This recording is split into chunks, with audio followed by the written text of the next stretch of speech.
Olá, queridos, graça e paz do Senhor Jesus, bom dia. Aqui quem fala é o pastor Tião. Eu quero compartilhar uma palavra do Senhor ao seu coração nessa manhã. Tem uma declaração do apóstolo Paulo de quando ele está diante do rei Agripa. Ele está testemunhando a respeito do seu encontro com Jesus e ele está falando a respeito de uma visão que ele decidiu viver e obedecer por toda a sua vida. O apóstolo Paulo está relatando a respeito de uma vida e de um posicionamento que ele tinha e que foi completamente mudado a partir de um encontro que ele esteve com Cristo.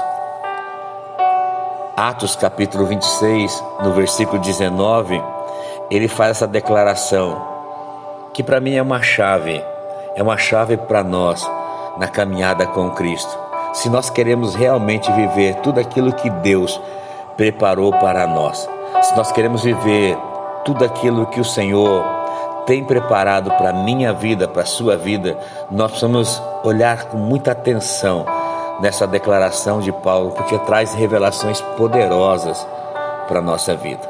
Ele diz assim para o rei Agripa, Atos 26, 19: assim, ó rei Agripa, não fui desobediente à visão celestial. Não é uma das visões, não é uma visão, é a visão celestial. Há uma visão celestial para a minha vida e para a sua vida, é a mesma que estava sobre a vida de Paulo. E Paulo, quando eu olho para essa declaração, eu aprendo algumas coisas e eu compreendo algumas coisas com uma profundeza maior. Primeiro, a visão celestial foi para o apóstolo Paulo o fim da sua vida antiga e o começo de uma nova existência. Ele mesmo diz: já não vivo mais eu, mas Cristo vive em mim. Cristo vive em mim. Há uma nova vida, há uma nova vida. Ele diz: as coisas velhas já se passaram e eis que tudo se fez novo. O mesmo Paulo fala que Cristo nos transportou do império das trevas, nos transportou para o reino do Filho do seu amor. Foi um transportar de Deus para uma nova vida, uma novidade de vida. Essa é a convicção desse homem. Algumas convicções de Paulo me chamam a atenção. Segunda coisa, a visão celestial para o apóstolo Paulo foi a mudança radical da sua apreciação a despeito da vida. Filipenses 3,7, Paulo declara assim: mas o que para mim era lucro, eu passei a considerar como perda por causa de Cristo. O que para mim parecia que era lucro, eu considero como perda, porque agora a concepção, o entendimento que eu tenho da vida, a apreciação da vida é outra. Não são as coisas mais que me governam, não são as coisas mais que determinam o meu comportamento, não são as situações, não são as circunstâncias, mas uma vida que habita dentro de mim é que governa todas as minhas decisões, todo o meu comportamento. Terceira coisa que eu vejo na convicção da declaração de Paulo a respeito dessa visão é que essa visão para Paulo acarretou em um deslocamento radical do eixo central da sua vida. Paulo diz lá em Gálatas capítulo 2, no versículo 20, ele diz assim: fui crucificado com Cristo, assim já não sou eu quem vive, mas Cristo vive em mim. A vida que agora vivo no corpo, vivo-a pela fé no Filho de Deus, que nos amou e se entregou por mim. Paulo está dizendo: o centro da minha vida é Cristo. O centro das minhas emoções é Cristo. O centro das minhas atitudes é Cristo. O centro da minha movimentação precisa ser Cristo. Quarta coisa que eu aprendo nessa declaração de Paulo, que essa visão para Paulo inspirou o apóstolo a uma vida inteiramente nova. É uma nova vida. E essa nova vida, ela me inspira a viver a cada dia. A continuação de Filipenses 3,7, no 3,8, Paulo diz: mas mais do que isso, considero tudo como perda, comparado à suprema grandeza do conhecimento de Cristo Jesus.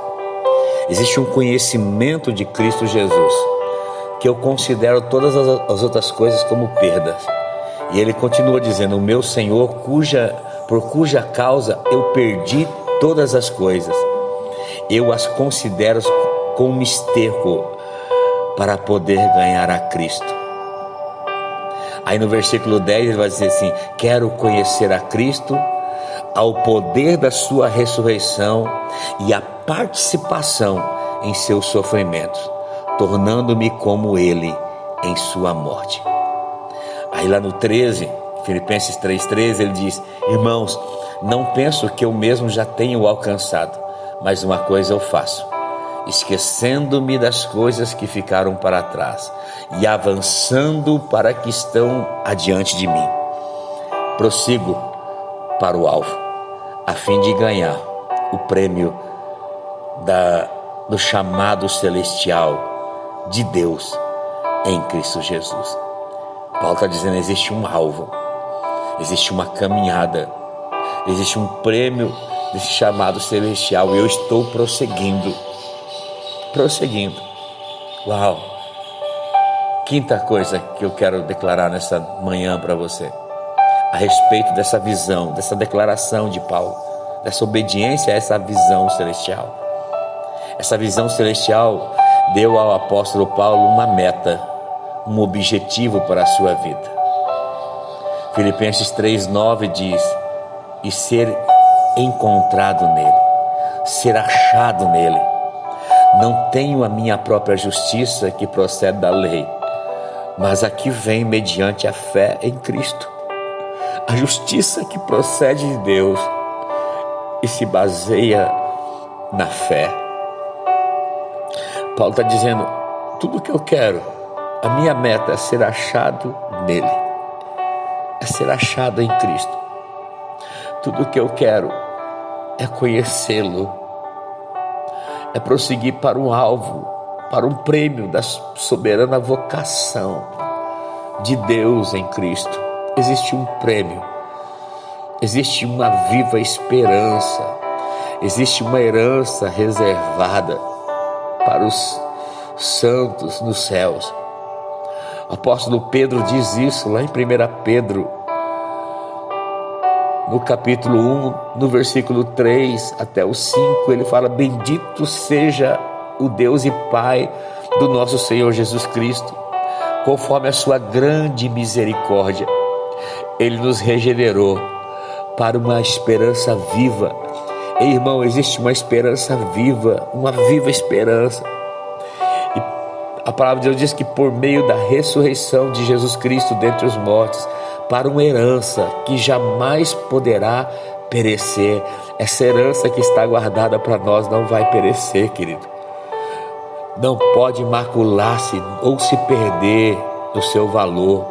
Herança guardada nos céus para vocês, que mediante a fé são protegidos pelo poder de Deus até chegar a salvação, prestes a ser revelada nos últimos dias. Uma convicção, uma certeza: Cristo em mim, a esperança da glória. Cristo em vós, a esperança da glória. Que não só essa sexta-feira, mas o seu final de semana seja de uma manifestação do poder de Deus sobre a sua vida. Que o Senhor manifeste tudo aquilo que Ele tem para manifestar sobre ti, não só nesse final de semana, mas no decorrer desse mês, desse fim de mês, fim do ano. Nós temos profetizado que esse será o melhor dezembro Creia nisso, as circunstâncias não podem te roubar isso. O fato de algumas coisas ter acontecido que desagradou, que te entristeceu, não pode te roubar isso. Faça como Paulo, tudo que eu quero é ser achado nele. Tudo que eu quero é o conhecer. Tudo que eu quero é que seja revelada em mim a glória dele. Esse seja o nosso anseio, o nosso desejo. Buscando o Senhor em primeiro lugar, as demais coisas nos serão acrescentadas, queridos. Que o Senhor te abençoe nessa manhã. Que o Senhor te guarde. Que o Senhor faça resplandecer o seu rosto sobre ti. Tenha misericórdia de ti e te conceda graça. Que o Senhor volte para ti o seu rosto e te dê muita paz. Deus abençoe.